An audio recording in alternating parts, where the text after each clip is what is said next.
आळेगाव, त्यासोबत एका लाईनीत चाललेली वारकरी मंडळी. आज गोष्ट होती रेडेश्वर महाराज पायदिंडी सोहळ्याची.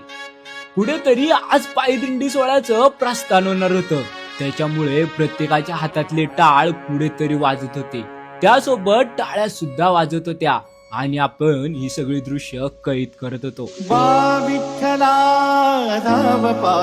पालखीचं प्रस्थान होतंय. खूप रिमझिम पाऊस पडत होता, पण वारकरी काय थांबायचं नाव घेत नव्हता.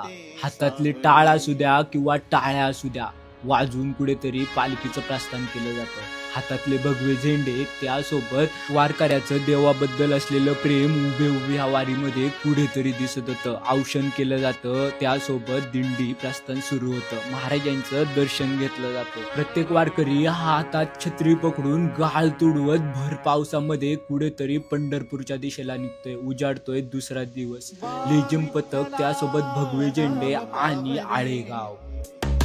चढ झाले लोचन एकदा दर्शन, चढ झाले लोचन एकदा दर्शन, रमावरा पांडुरंगा रे.